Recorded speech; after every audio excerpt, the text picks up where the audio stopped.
ចាកំណែកិច្ចការផ្ទះកត់ត្រាគំនិតសំខាន់នៅក្នុងកំណាព្យចាអញ្ចឹងគំនិតសំខាន់នៅក្នុងកំណាព្យកាលពីថ្ងៃមុនគឺអ្នកគ្រូបានសូត្រកំណាព្យឲ្យកូនបានស្ដាប់រួចហើយឲ្យកូនហ្នឹងគឺស្រង់គំនិតសំខាន់អញ្ចឹងតើនៅក្នុងកំណាព្យនោះមានគំនិតសំខាន់អ្វីខ្លះចាកូនមកចាប់ផ្ទៃមកចាប់ក្នុងផ្ទៃចាអញ្ចឹងនៅពេលដែលកូនមកចាប់នៅក្នុងផ្ទៃម្ដាយអញ្ចឹងតើម្ដាយហ្នឹងមានគុណអ្វីខ្លះជួយយើងអ្វីខ្លះឬក៏គាត់ត្រូវថែរក្សាយើងយ៉ាងម៉េចខ្លះនៅក្នុងផ្ទៃចានេះគឺជាចំណុចសំខាន់មួយឬក៏គំនិតសំខាន់មួយចាខម្ដាយសប្បាយចាកម៉ែខ្វល់ខ្វាយចាខម៉ែរកវិធីថែរក្សាចាអញ្ចឹងនៅពេលដែលយើងកូនមកចាប់ក្នុងផ្ទៃឬក៏នៅពេលដែលកូនគាត់បានសម្រាលឬក៏កូនឃើញពន្លឺថ្ងៃហើយអញ្ចឹងគាត់រិះរកវិធីផ្សេងហាតើថែរក្សាកូនយ៉ាងដូចម្ដេចឬក៏ពិសាយ៉ាងដូចម្ដេចដើម្បីឲ្យកូននៅក្នុងផ្ទៃហ្នឹងគឺមានសុខភាពល្អចានេះគឺជាគំនិតសំខាន់មួយនៅក្នុងកំណាព្យរបស់យើងចាងធ្វើការប្រយ័ត្នខ្លាចប៉ះពាល់កូនក្នុងផ្ទៃចាទាំងការកេងទាំងការដើរទាំងការធ្វើការអញ្ចឹងគឺគាត់ប្រុងប្រយ័ត្នណាអញ្ចឹងគាត់ថ្នមកូននៅក្នុងផ្ទៃរបស់យើងឬក៏កូននៅក្នុងផ្ទៃរបស់គាត់ណាកូនណាចាចស៊ូនើយព្រោះស្រឡាញ់ជាធម្មតាទេម្ដាយឪពុកចាគាត់ធ្វើការអត់ខ្លាចនឿយខ្លាចហត់ទេទោះបីជាថ្ងៃក្តៅទោះបីជាមេឃភ្លៀងយ៉ាងណាក៏ដោយព្រោះអ្នកណាគឺព្រោះកូនទាំងអស់គ្នាហ្នឹងហើយចាគឺចំណុចនេះ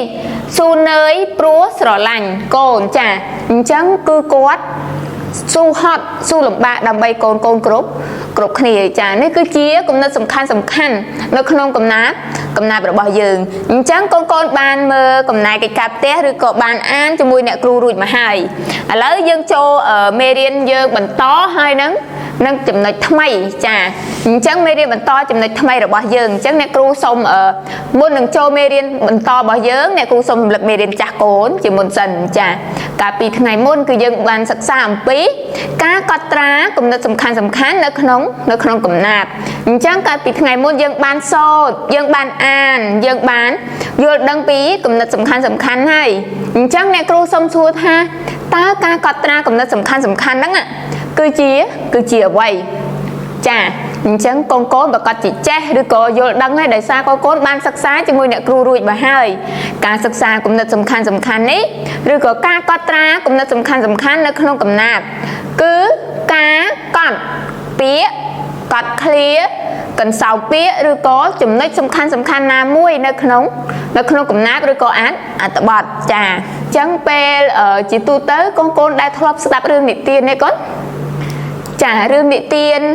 មិនថាស្ដាប់តាមវិទ្យុតាមរេឌីយ៉ូឬក៏តាមលោកគ្រូអ្នកគ្រូប៉ាម៉ាក់ជីដូនជីតានិទានឲ្យស្ដាប់ទេតើកូនធ្លាប់អត់ចាអ្នកគ្រូជឿជាក់ថាកូនប្រកាសជាធ្លាប់ស្ដាប់រឿងនិទានហ្នឹងចាមិនថារឿងបែបព្រេងនិទានឬក៏រឿងបែបផ្សេងឬក៏រឿងបែបអ្វីក៏ដោយចាកូនប្រកាសជាធ្លាប់ស្ដាប់ហើយក៏ដូចជាមេរៀនយើងថ្ងៃនេះគឺចំណុចរបស់យើងហ្នឹងគឺសិក្សាអំពីការស្ដាប់ចាឥឡូវកូនមកអានចំណងជើងមេរៀនជាមួយអ្នកគ្រូណាកូនណាចាភាសាខ្មែរទំព័រទី10ខ្មែរ page 10មេរៀនទី1អ្នកមានគុណត lesson 1 parents ការស្ដាប់ការគោរពលោកគ្រូអ្នកគ្រូ listening respecting the teacher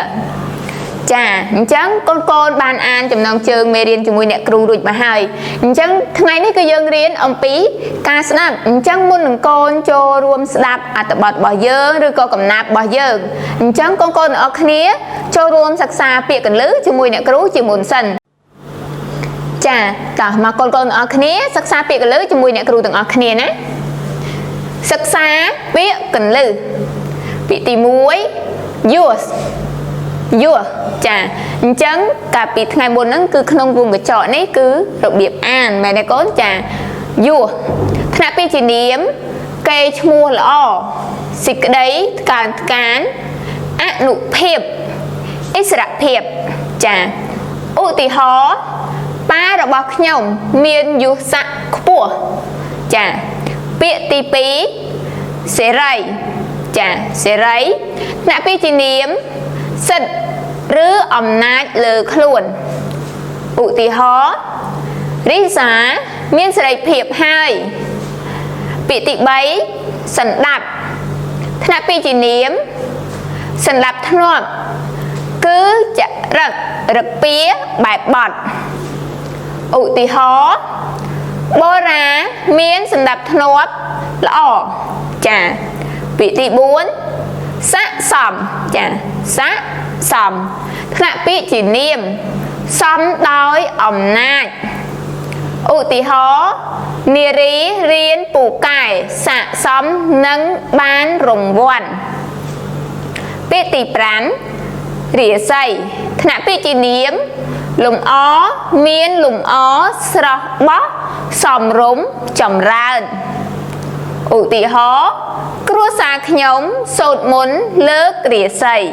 chà bị tì pram muối tòm ra chà tóm ra thà bị chỉ niếm có buồn tốt xịt đấy trà túc rương đài cọt túc đói sòng khai chà ụ tì hó dương trớ sò xê xó tam có buồn tòm ra chà bị tì pram pí pro nết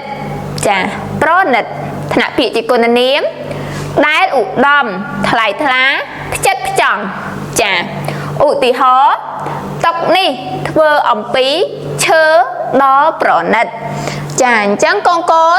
ban an ở rư có sắc xa việc lưới cho mùi nè cừu ruột mà hai chẳng con ở kia con bao sự phơi bông phía xa khai bỏ dớn cứ nơi tầm bò tị đạp khởi nhớ con chà sự phơi bông phía xa khai tầm bò tị đạp chà ok chẳng dân mơ chùm nội bỏ dân ca sẽ đạp bỏ dân chẳng nè cừu sông lược ở rụp phía bằng hán chà con mơ rụp nè con khởi nhá con ta rụp nè sức mà phía phụ quan nó có bông để thưa vậy con khởi nhá chà dân mơ nè miền khmer rồi có cổ mà ra chỉ trao có lực đại sum pe này ri mà nè khơi nhà ri nè con khơi nhá chà chẳng quạt nè cứ chi nào ná chà quạt nè cứ chi nè cừu chà chẳng quạt lực đại sum pe nè cừu chà nè cứ chi sự cam mà phep nè cái hai thà quạt của pung thưa ấy con chà quạt của pung cô rốt nè cừu rồi có lục cừu nè con nát chà chẳng tha ca của rốt lục cừu nè cừu đó ạ chẳng cô từng ở khné tới ăn ở vọt bài na của rốt lục cừu nè cừu cứ ca sum pe chụp quạt rồi có pe đa chụp quần chẳng sum pe chụp liệp xua rồi có đa lẹ nè ao nùng tôn bản tịch nè con nát chà chẳng con ở cho ruộng đạp cho mùi nè cừu từng ở khné tha ca của rốt lục cừu nè cừu nắng cứ miến ở quầy khla chà hay chùm nay ai nó không ăn bật dưỡng cứ chia bật bài cầm nạp toàn này có chẳng nè cừu đừng xôn cầm nạp ní ở cô đạp từng ở khné chẳng cô tới đạp cho mùi nè cừu từng ở khné tại mùi nè cừu xôn nó cứ nè cừu án ở cô đạp chỉ môn sân an hai ban nè cừu xôn và toát máu con ở khné cho rúm chlái sum nua cho mùi nè cừu từng ở khné bằng to tiệt chà ta lấy cô đạp ná nè cừu an là cô đạp chà cá cô rốt lục cừu nè cừu bọt pía pram pì chà cào chó to tua cô rụp cừu xông lên ủ cúng ỏi miền cho che rung khán rứ nị tiến nị hai từ bán vúa xề rầy bê lô nè cừu miên rồ bố rư lô pro cúl áo thừa vầy nông thân xà lá sớ pro sấy khát khóm khmiệt khmấy đói chật chồng bịa priên pro đào trớ chừa đáp rẽ xa sẵn đáp xa xòm ỏng trớ chết chồng nắm tam chồng nóng trê ri khơi tróng chóng mà đầy ពុតគឺចរិតមិនប្រសើរគ្រូធ្វើដំណើរដូចម្ដេចក្តីកុំយកត្រាប់តាមអបរាសីត្រាប់ថ្វីព្រោះផ្ទុយក្បួនតម្រាច្បាប់ក្បួនដែលល្អត្រឹមត្រូវគ្រូលោកប្រដៅគួរជ្រះថ្លាឲ្យរើសទុកដាក់ក្នុងចិន្តាយកតែផ្លូវណាដែលប្រណិតពេលលោកអ្នកគ្រូមានអាសន្នឬមួយចៃដន្យតាមកាយចិត្តសិស្សផងទាំងឡាយចូលមកចិត្តជួយដោយស្ម័គ្រចិត្តតាមលទ្ធភាពចាអញ្ចឹងកូនកូនបានស្ដាប់អ្នកគ្រូអានរួចមកហើយឥឡូវកូនស្ដាប់អ្នកគ្រូសូត្រទាំងអស់គ្នាណាចាការគោរពលោកគ្រូអ្នកគ្រូបទពាក្យ7ចាក្រកឈរទទួលគោរពគ្រូសំលេងអអ៊ូកុំឲ្យមានចូលចែករំខានឬនិទាននេះហើយទៅបានយងសេរីពេលលោកអ្នកគ្រូមានរវល់ឬលោកប្រគល់ឲ្យធ្វើអ្វីក្នុងថ្នាក់សាលាសឹងប្រុសស្រីខិតខំគ្មៀតខ្មៃដោយផ្ចិតផ្ចង់ពាក្យព្រានប្រដៅត្រូវជឿស្ដាប់រក្សាសន្តាប់ស័ក្តិសមអង្គត្រូវចេញចំណាំតាមចំណងត្រេះរិញឃើញត្រង់ចង់ស្មារតីពុតគឺចរិតមិនប្រសើរគ្រូធ្វើដំណើរដូចម្ដេចក្តីកុំយកត្រាប់តាមអមរាសីត្រាប់ថ្វីព្រោះផ្ទុយក្បួនតម្រាច្បាប់ក្បួនដែលល្អដល់ត្រឹមត្រូវគ្រូលោកប្រដៅគួរជ្រះថ្លាឲ្យរឹងទុកដាក់ក្នុងចិន្តាយកតែផ្លូវណាដែលប្រណិតពេលលោកអ្នកគ្រូមានអាសន្នឬមួយចៃដន្យតាមកាយចិត្តសិស្សផងទាំងឡាយចូលទៅចិត្តជួយដោយស្ម័គ្រចិត្តតាមលទ្ធភាពចាអញ្ចឹងអ្នកគ្រូបានសូត្រឲ្យកូនស្ដាប់រួចមកហើយអញ្ចឹងកូនស្ដាប់រួចមកហើយកុំភ្លេចចូលរួមឆ្លើយសំណួរនិងចម្លើយជាមួយអ្នកគ្រូទាំងអស់គ្នាណាកូនណាចាឥឡូវយើងចូលសំណួររបស់យើង